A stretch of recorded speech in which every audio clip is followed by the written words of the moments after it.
bonjour tout le monde et bienvenue dans un nouveau vlog. Nous sommes mardi aujourd'hui. Comme d'habitude, je vous reprends les mardis. Je ne sais pas pourquoi.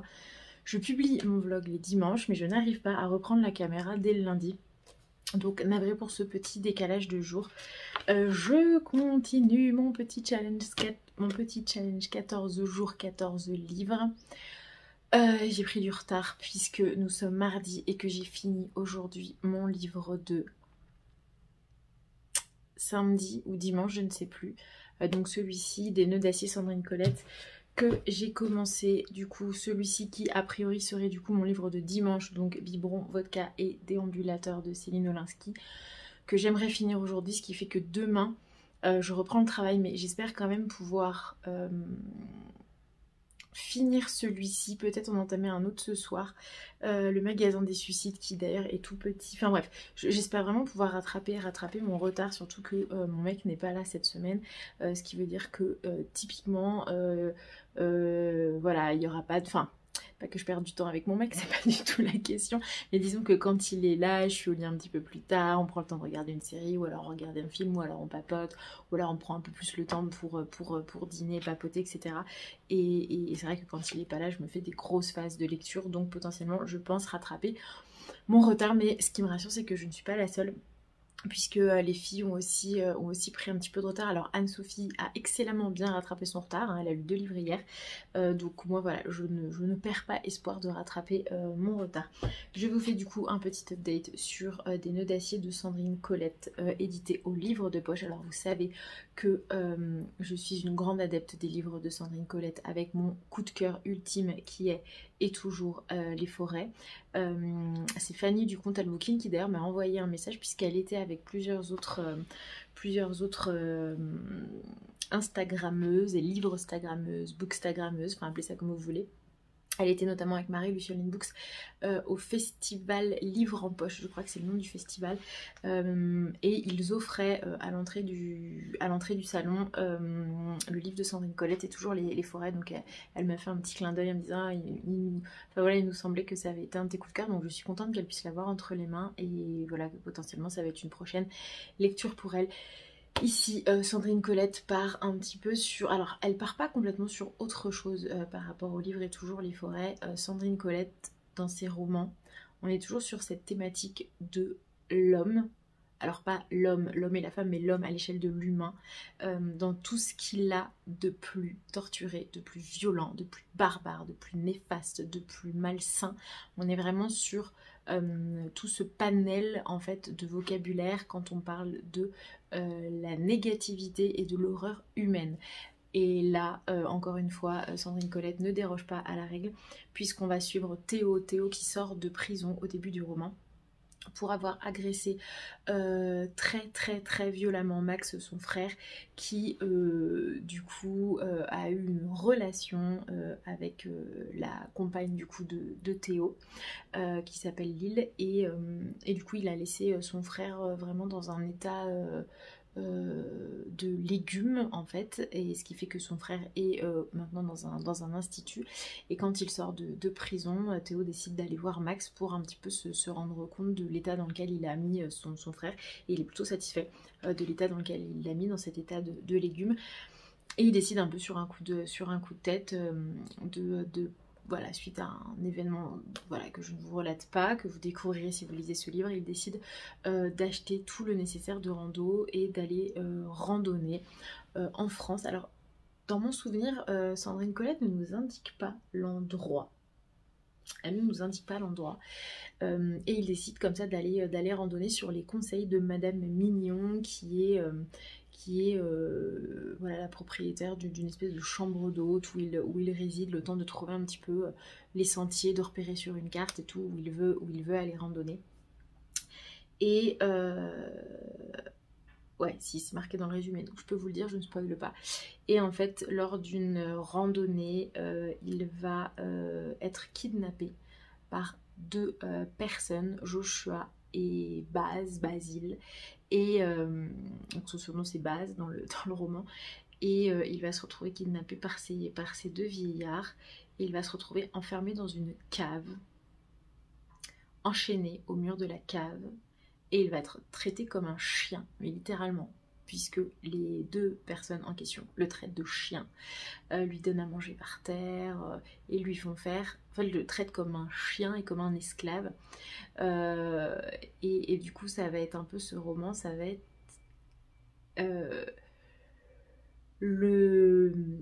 comment expliquer, ça va être un peu la suite sans fin de cet enlèvement, et ça va être un peu toute l'histoire de ce mec, de Théo, qui est enfermé dans une cave avec ses deux vieux, mais dans une maison, mais alors mon Dieu, au secours quoi. Il y a des descriptions de leurs vêtements qui sont empreints d'une odeur de pisse, de sueur.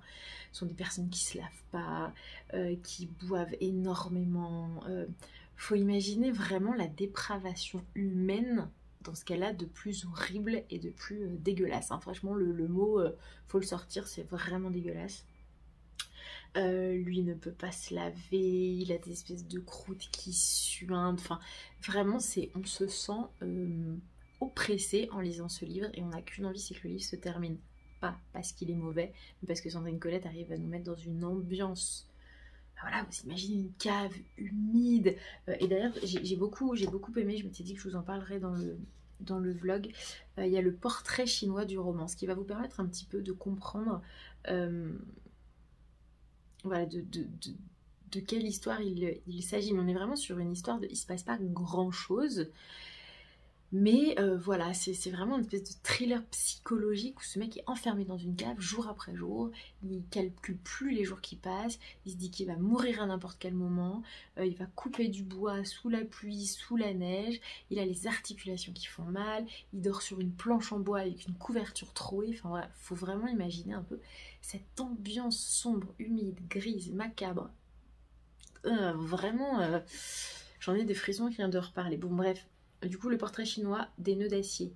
Donc si c'était une partie du corps, ce serait le dos, voilà, qui est faite de tendons, de muscles et d'os. Et il faut imaginer que Théo, ce mec, est broyé de l'intérieur, son dos est complètement broyé, toutes ses articulations pardon, sont broyées.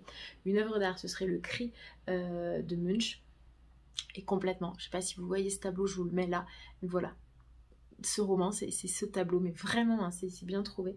Une couleur vert de noir. Comment ça n'existe pas? Il y a bien du vert de gris. Une sorte de patine sur la forêt qui la rendrait triste ou menaçante selon les jours. C'est ça. Un vert noir, un vert gris, comme ça, quelque chose d'un peu vaseux. C'est vraiment ça. Une chanson avec le temps de Léo Ferré. Un vêtement, une chemise déchirée. Un plat, de la viande crue. Vraiment. De l'alcool, du calvados. Un bruit, ce serait le silence. Alors j'aurais dit le silence et à la fois les plaintes. Parce que du coup, forcément, ce mec qui est enfermé dans une cave avec toutes ses douleurs et toutes ses souffrances, bah, il se plaint, il gémit. Enfin, je sais pas si vous imaginez comme ça un corps dans la douleur. Une odeur, celle de l'humidité, mais ça clairement. Un lieu, une forêt. Et un mot d'amour. Et là, il dit, là c'est un tour de force. Il n'y a pas beaucoup d'amour dans cette histoire. Seulement des bribes que l'on reconstruit entre Lille et Théo sans grand espoir. Une arme, un fusil à pompe. Une torture, il y en a déjà plusieurs dans le roman, je ne vais pas en rajouter, mais évoquer celle qui me paraît la plus épouvantable, la soif. C'est vrai qu'il y a toute cette partie où du coup il est laissé complètement affamé, assoiffé, et où du coup il parle de sa gorge qui est complètement sèche, où il ne peut pas avaler sa salive, mais de toute façon il n'a plus de salive et ça lui fait mal, enfin...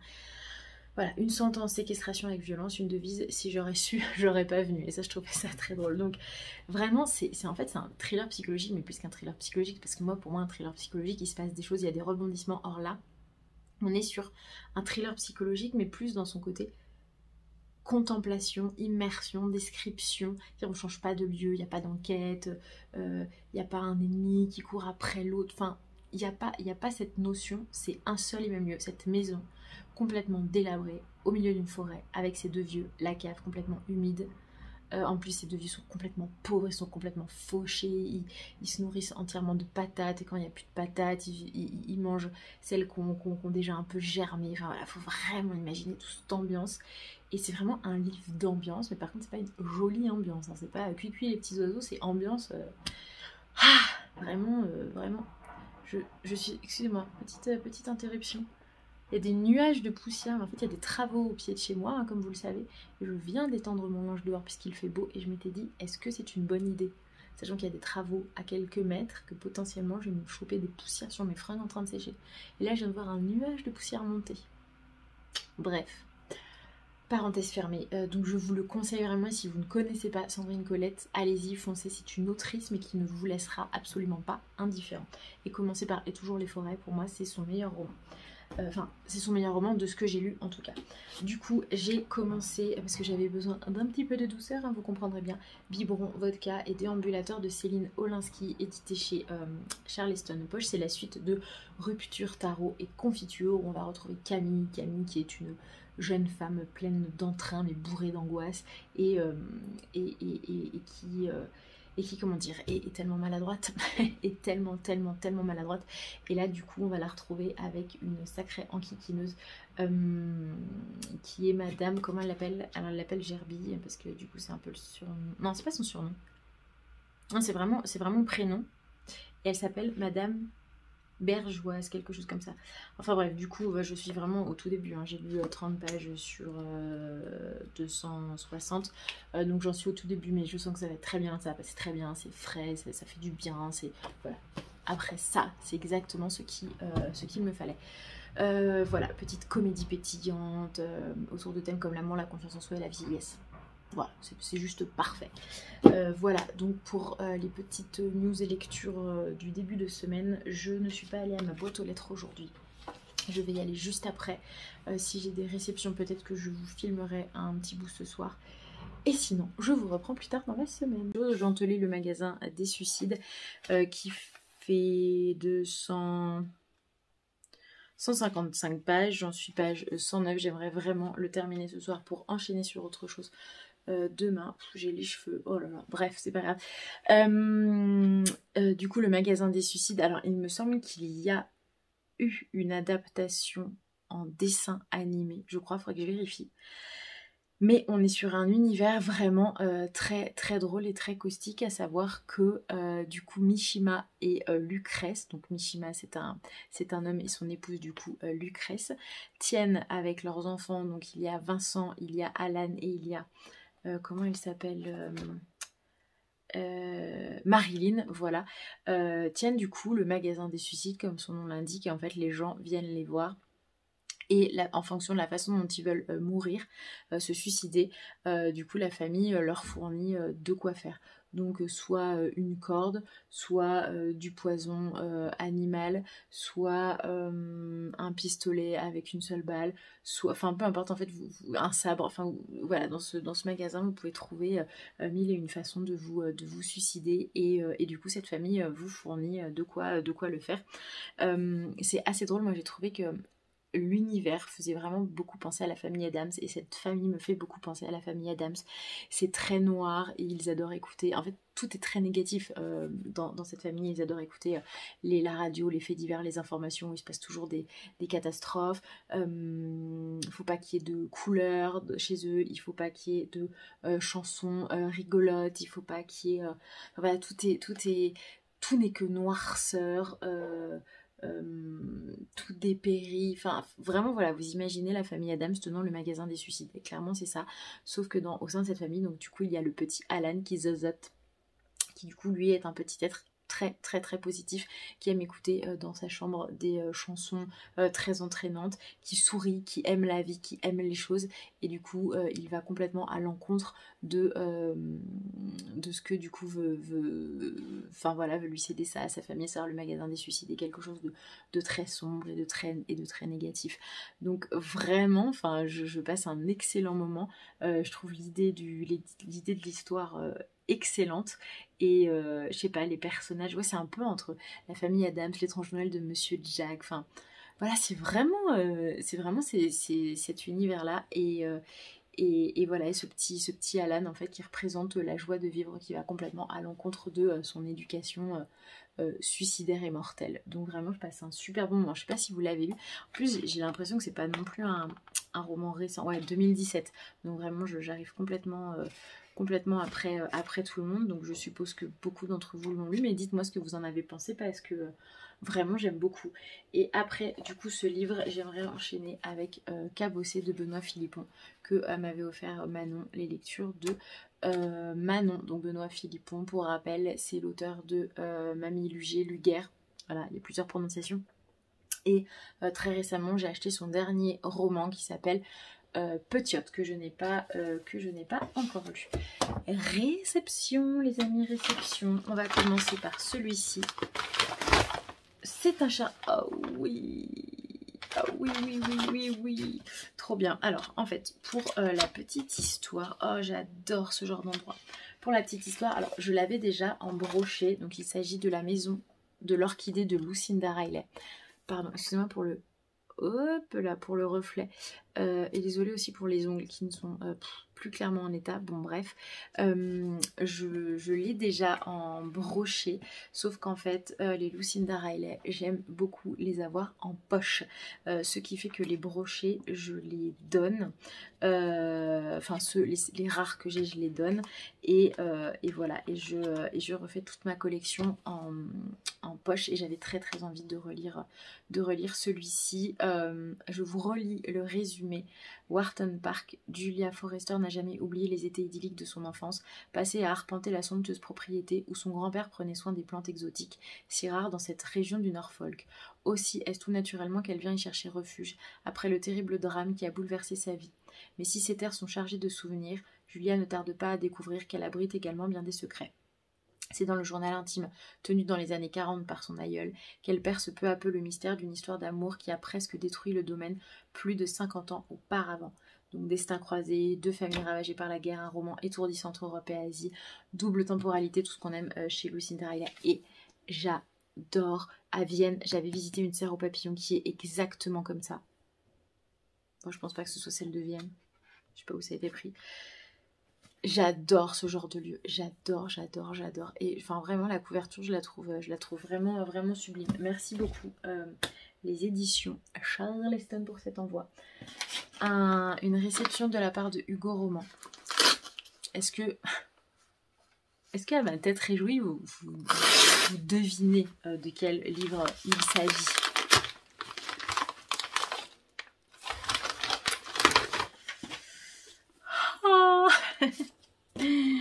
Attention, apparition. Oh, et c'est reparti pour la saga des McCoy avec le dernier tome qui est le tome 6, La Reine et le Clan. Ah pardon, excusez-moi, faut que j'arrête avec cette saga qui du coup est sortie aujourd'hui. Il est sorti aujourd'hui la conclusion épique de la série phare. Je vous lis le résumé. Le code n'est plus. Par la faute d'Henry Campbell, l'Écosse a basculé dans le chaos. Rien ne semble en mesure d'entraver la marche du duc d'Argyle vers le pouvoir, rien sinon des tentatives désespérées. Mais Phèdre et Caleb sont au pied du mur, la guerre doit connaître une issue. Ils n'ont plus d'autre choix que de braver tous les dangers pour sauver ceux qu'ils aiment, pour offrir à leur fils Xander l'avenir radieux dont ils osent encore rêver. Alors que leur terre se gorge de sang, le clan McCoy se prépare pour son dernier combat. Pardon, mais en fait je suis en train de vous lire le résumé, j'ai des frissons, j'ai la chair de poule genre. Non mais faut vraiment que je me calme avec la saga des McCoy, clairement, parce que au bout d'un moment, vous allez arrêter de me suivre, vous allez dire cette nana est complètement dingue. Merci beaucoup du coup à Hugo Roman de m'avoir envoyé ce tome et je prévois quelque chose, je peux pas vous en dire plus pour le moment, j'attends quelques petites nouvelles, mais je vous prévois quelque chose de plutôt sympa dans les jours à venir autour de la saga des McCoy et du coup de la conclusion on va dire de cette saga, puisque malheureusement, il n'y aura plus d'autres tomes de la part d'Alexiane Thiel qui du coup clôt sa saga avec ce tome 6, La Reine et le Clan. Va vraiment falloir que je choisisse mon moment pour le lire celui-ci parce que j'ai pas envie de le lire de façon bâclée, j'ai envie de le lire, enfin voilà, à tête reposée, enfin vraiment j'ai envie de me mettre dans de bonnes conditions pour finir cette saga. Réception perso, puisque j'ai passé quelques petites commandes sur le site de la FNAC.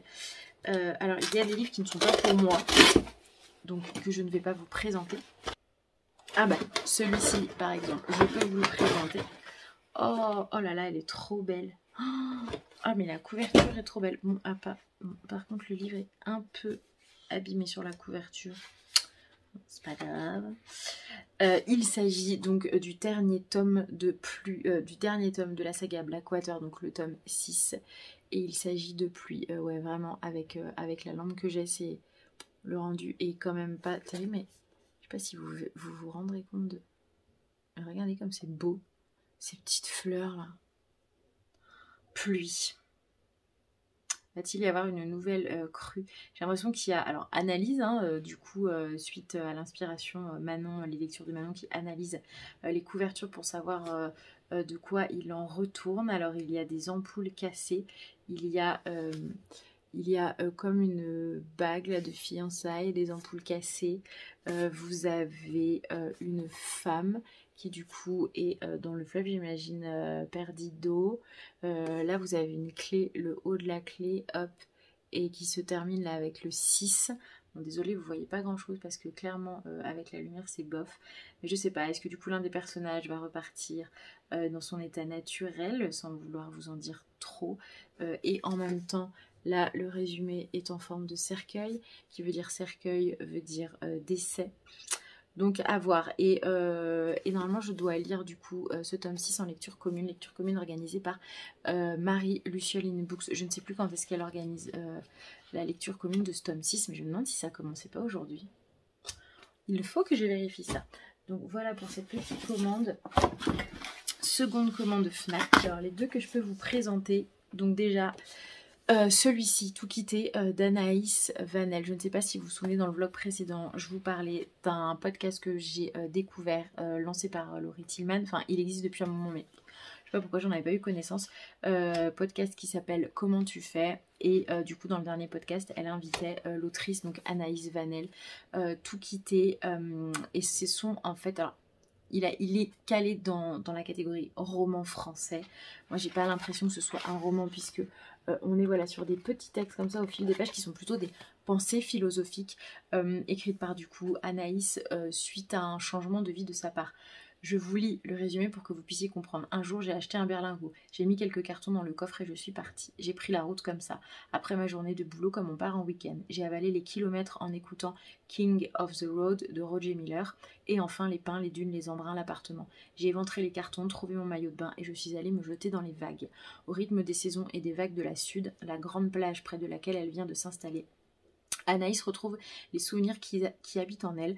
Devant l'étonnante simplicité des choses, tout quitter signifie la réconciliation avec soi. Je vous lis rapidement ce qu'ont noté 20 minutes Livre et Ouest France, un instantané d'une nouvelle vie écrite avec précision comme une épure, une écriture fluide aux pensées philosophiques qui vous enveloppe et vous rassure sur cette aventure que tout un chacun peut vivre.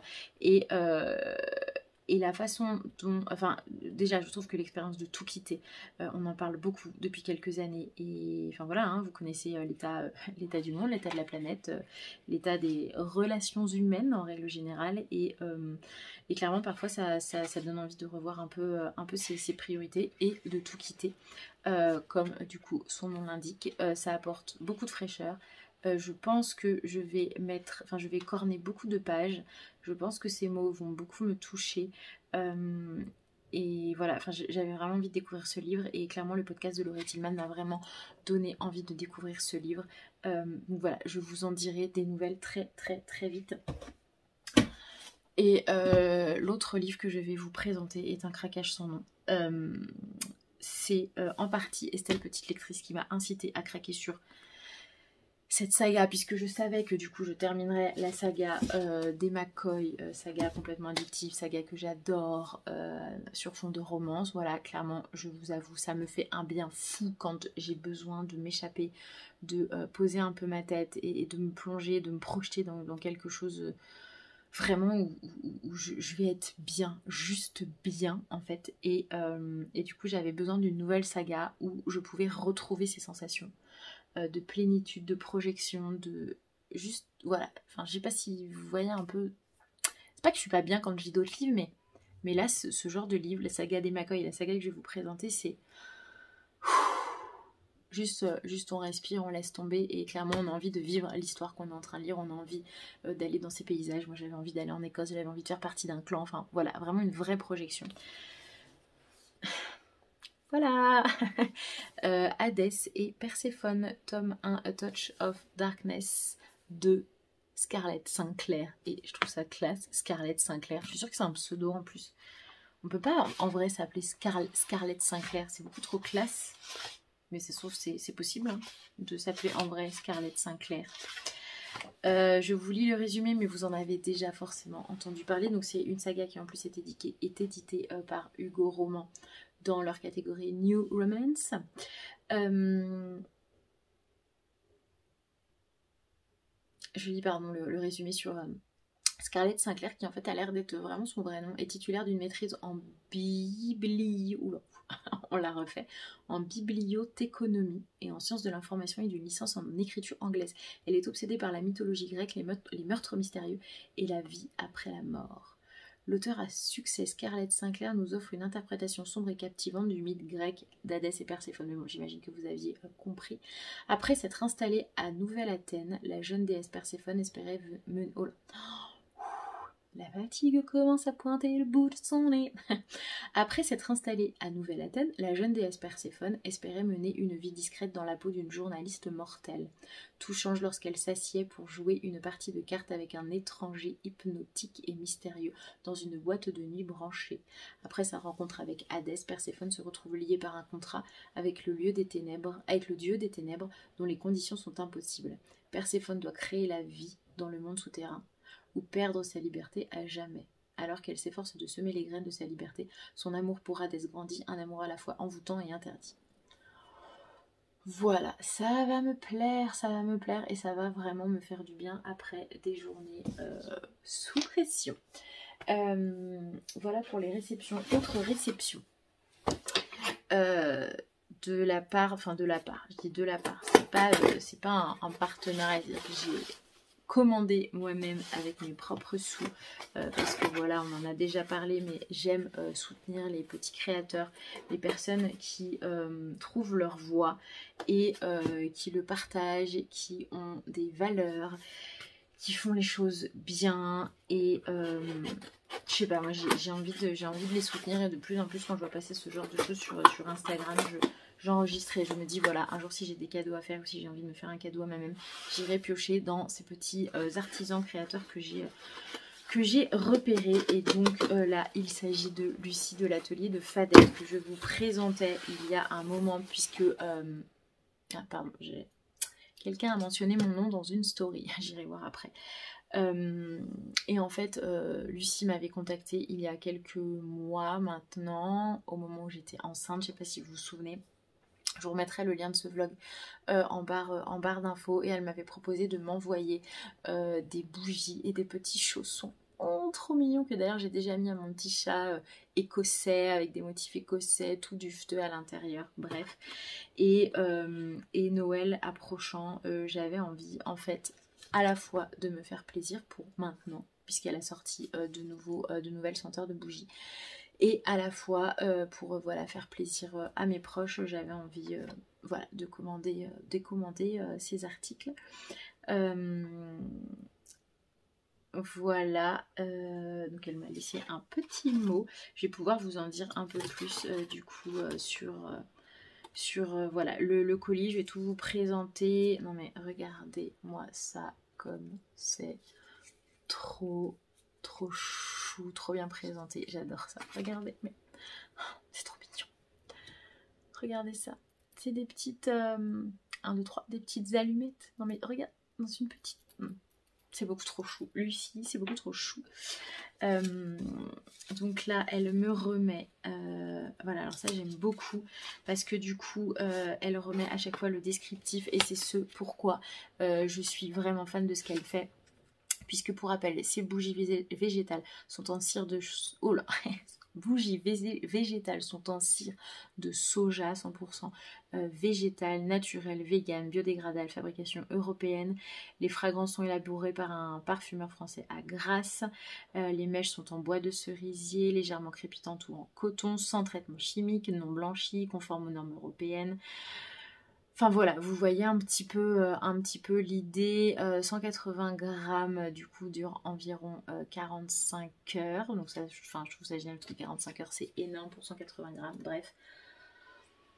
Voilà, on adore la petite carte de visite, mais je vous remettrai tout en barre d'infos, son site internet, tout ça. Oh, elle m'a envoyé des marque-pages en plus.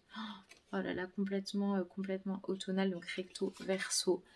Voilà, les petits marque-pages, recto, verso. L'atelier des fadettes est vraiment très automnal, j'adore. Et alors, les bougies que j'ai commandées. Alors...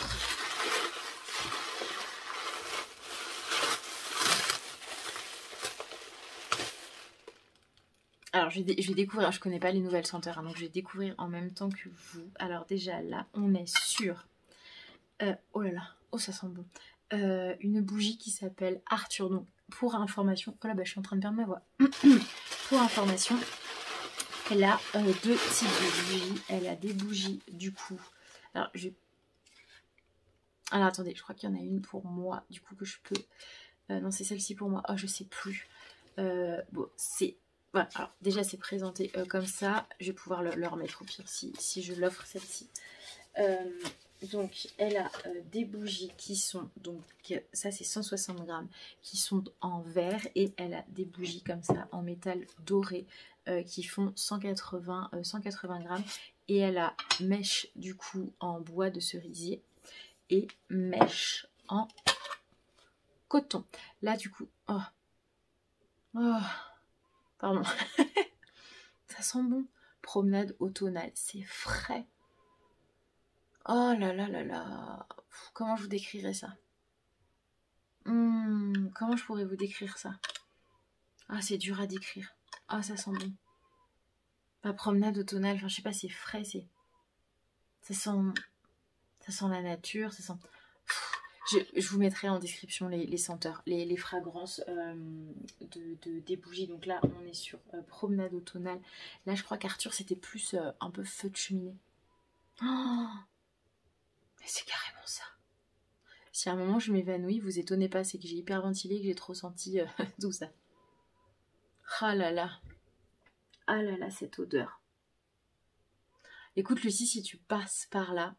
Donc on a parlé avec Lucie, j'ai eu une conversation sur Instagram parce que il y a des bougies que j'adore. C'est les bougies Turdon, je crois que c'est ça le nom. En fait, c'est le plus ancien cirier de France. Ça se dit cirier, producteur de cire de France, qui du coup produit des bougies, mais pas que, et qui au XVIIe siècle fournissait les Versailles en bougies, fournissait Louis XIV en bougies accessoirement, et a fourni Versailles pendant de nombreuses années. La monarchie ayant été abolie, ils ont continué leur production. Je crois que c'est Turdon, hein, c'est Turdon. Pareil, je vous mettrai le lien en barre d'infos. Ce sont des bougies, j'ai eu la chance une fois de me voir offrir une bougie Turdon, donc déjà vous verrez le logo, c'est magnifique, ça ressemble à un blason qui est doré sur une bougie un peu avec un verre un peu vert fumé, et j'avais pris la senteur Parquet de Versailles. Donc c'est des bougies qui coûtent 80 €, hein. Par contre elles sont assez grandes et vous avez des heures et des heures et des heures de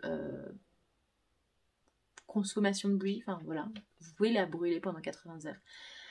Vous payez le savoir-faire, bien entendu. Vous payez aussi la renommée et ce patrimoine français.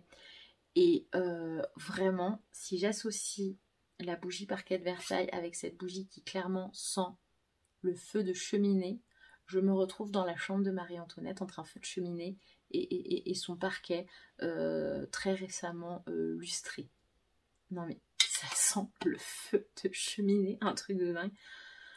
Ouah, ça sent trop bon, j'ai l'impression d'être dans un château, dans un manoir. Non mais Arthur, je te garde Arthur, je te mets sur mon bureau. Et l'autre, c'était quoi? Ah bah promenade automnale, j'en avais pris deux, promenade automnale. Donc sûrement que j'en avais pris une pour moi et une pour offrir. Bon, je sais plus, bref. Allez-y, les ateliers de Fadette, l'atelier de Fadette, pardon. Allez-y parce que vraiment elle est située au cœur des volcans d'Auvergne. C'est français, c'est végétal, c'est sain pour la santé, c'est biodégradable, c'est réutilisable, c'est tout ce que vous voulez, c'est éthiquement parfait, c'est localement parfait, enfin voilà, que demander de plus. Donc je vous invite vraiment à aller voir, du coup, à vous rendre en barre d'infos l'atelier de Fadette. Et j'ai une bougie du coup qu'elle m'avait offerte qui s'appelle Baby Love, qui est toujours en vente, qui sent le bébé tout simplement, qui sent divinement bon. Bref, j'adore toutes ces bougies, j'adore tout ce qu'elle fait. Je pense que voilà, je vous ai tout dit, 27 minutes, voilà, c'est génial, mais en même temps j'avais beaucoup de choses à vous dire. Je vais retourner du coup à mon magasin des suicides pour essayer de le finir ce soir et pour vous parler d'un autre livre demain ou ce week-end. Voilà, et ben je vous dis à plus. Et coucou tout le monde, nous sommes dimanche. Aujourd'hui, vous voyez une petite tête dépassée. C'était ça où je ne tournais pas de vidéo pour clôturer mon vlog et ça aurait été bien dommage. Je reviens avec une lecture semi-terminée, vous allez vite comprendre pourquoi. Et un petit bilan de mon 14 jours, 14 livres. Alors déjà, petit bilan mitigé sur ce livre, Le magasin des suicides de Jean Telet. Là j'ai l'édition Pocket. Alors précédemment je vous disais que ça commençait plutôt bien, que j'aimais beaucoup l'histoire, le principe de voilà, cette famille un peu une espèce de famille Addams dans un magasin très sombre où on y vend de quoi se suicider en fonction de vos souhaits. Et donc voilà, je trouvais plutôt l'histoire originale. Je trouvais les personnages plutôt très caractéristiques et très marqués physiquement dans leur voilà, caractéristiques physiques, dans le caractère, etc. Il y a du coup les parents, Lucrèce et Mishima, et il y a les enfants. Et parmi les enfants, il y a du coup le petit dernier, Alan, qui lui est un vent de vie. C'est la vie à l'état pur. En plus il a un petit zozotement qui en plus participe à ce côté très mignon, très chou, très candide. Et ce petit garçon du coup n'est pas du tout en accord avec sa famille qui prône du coup forcément le suicide, les idées noires, tout ce qui peut bien entendu faire marcher leur commerce, alors que lui est un petit être tout positif, qui adore chanter de jolies chansons, qui fait sourire tout le monde, qui raconte des blagues, etc. Donc du coup je trouvais sur le principe l'histoire plutôt bonne, l'idée plutôt bonne. Et en fait, on va dire... en plus, il me reste pas grand-chose, hein, il me reste que ça. Mais je suis pas allée au bout parce que vraiment, au bout d'un moment, j'ai trouvé que ça s'essoufflait. J'ai trouvé que ce petit garçon, je sais pas, l'auteur en faisait pas quelque chose qui pouvait venir tout chambouler. Il vient chambouler les choses, mais c'est lent à arriver. Je trouvais qu'il y avait des situations qui collaient pas des masses. Enfin, je sais pas, j'ai pas été convaincue à partir, allez, on va dire de une centaine de pages, à partir de la moitié du roman. Voilà, j'ai trouvé que ça s'essoufflait. Je peux pas dire mieux. C'est vraiment autant j'étais motivée par cette histoire plutôt originale et plutôt loufoque. On sent que voilà, l'auteur part sur ce petit Alan qui clairement peut venir chambouler sa famille et leur faire voir la vie autrement. Mais c'était pas assez fort pour moi, c'était pas assez rapide. Il manquait un peu de peps quoi sur les 100 dernières pages.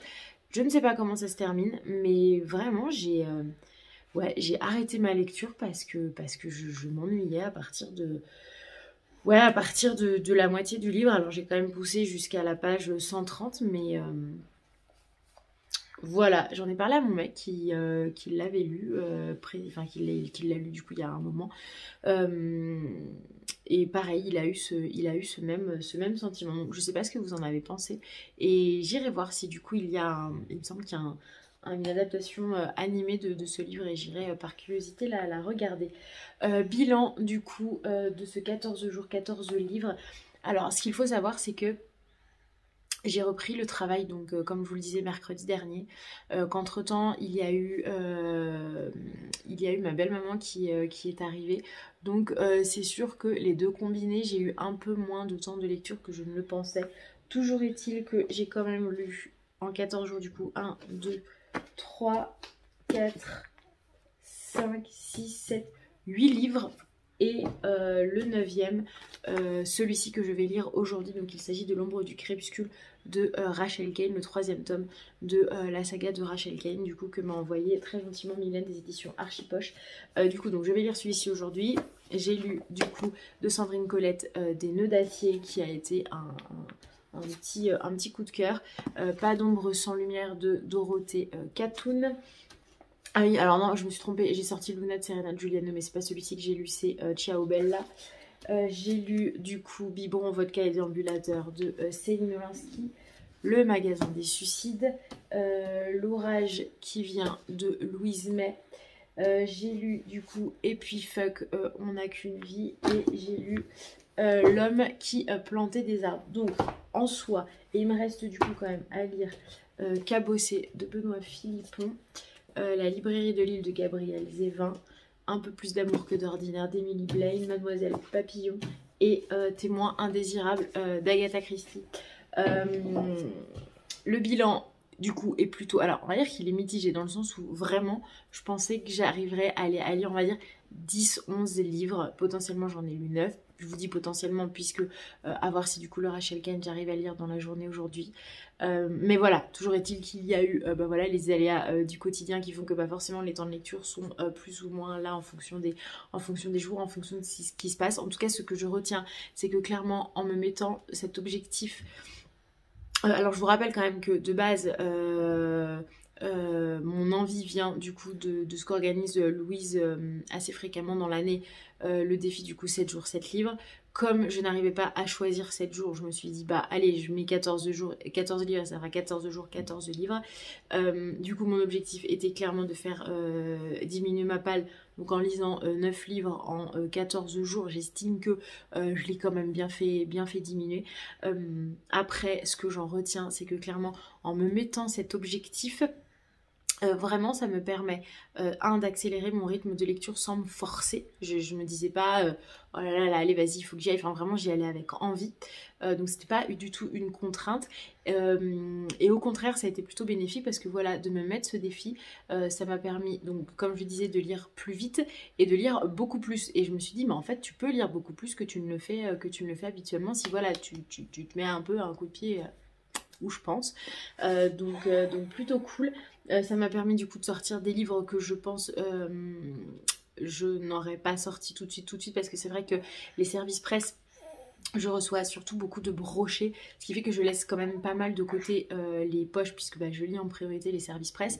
Là ça m'a permis, enfin hors Archipoche, parce que Archipoche ce sont des services presse en poche et ce sont les seuls services presse que je reçois en poche. Ah si, il y a aussi Charleston. Bon bref, en tout cas la plupart c'est quand même des services presse brochés, que du coup jamais je n'aurais pu caler dans un challenge comme ça. Du coup j'ai calé des poches que clairement je n'aurais pas sorti tout de suite, donc ça c'était aussi le second avantage. Troisième avantage, c'est que ça m'a permis aussi de vous proposer beaucoup plus de publications sur Instagram, et ça c'est cool, beaucoup plus de contenu aussi en vidéo avec plus d'updates que d'habitude. Enfin bref, du coup l'un dans l'autre. Alors on va dire que le côté un peu plus négatif c'est que je pensais lire plus de livres sur les 14, je pensais voilà comme je vous disais en lire 10 ou 11, j'en ai lu 9. Et après voilà, la liste des points positifs est quand même plutôt longue. Alors j'ai pas encore parlé bilan de défi de ce challenge avec les filles qu'il faisait avec moi, mais moi en tout cas c'est ce qu'il en ressort. Voilà, cet après-midi, enfin en tout cas entre ce matin et cet après-midi, j'ai pas mal de publications, enfin de photographies à faire. Je voudrais du coup faire la photo du livre de Shannon, la duchesse de Buckingham que j'ai là. Il faut que du coup je fasse la photo de L'ombre du crépuscule du magasin des suicides. Et ah si, j'ai pas fait aussi Biberon, Vodka et Déambulateur. Donc en gros j'ai 4 photos à faire. J'ai un concours à vous proposer avec Dessine-moi mes rêves que j'ai pas encore eu le temps de mettre en place. Donc je vais le mettre en place. Mais j'ai vu que Pascal, entre deux pages, avait mis le concours en place la semaine dernière. Donc en fait j'étais contente de ne pas avoir mis le concours en ligne la semaine dernière, parce que sinon ça aurait fait doublon, ça aurait été dommage. Et pour nous et pour Dessine-moi mes rêves. Voilà, la lecture de L'ombre du crépuscule. Enfin voilà quoi, pas mal de petites choses. Je vais voir si j'ai de quoi vous faire un réel aujourd'hui, le fameux instantané du dimanche. Sinon je le ferai la semaine prochaine. Voilà pour les petites nouvelles. Je vous laisse là-dessus. Je vous souhaite une bonne semaine à venir, un bon visionnage de cette vidéo. Encore une fois, merci encore d'être là. Vous êtes vraiment nombreuses à me suivre toutes les semaines et à venir toutes les semaines me mettre un petit commentaire sous la vidéo enfin voilà, la nouvelle vidéo de la semaine. Et voilà, à chaque fois ça me fait vraiment, vraiment plaisir. Donc à voir voilà, avec la reprise là, du boulot, où, comme je vous le disais, c'est très intense. Comment j'arrive à m'organiser sur les lectures, sur le tournage du vlog, sur le montage, enfin tout ça. Voilà, on verra ce que ça donne. J'espère suivre la cadence en tout cas. Voilà, je vous embrasse bien fort. Je vous souhaite une bonne semaine et on se retrouve la semaine prochaine.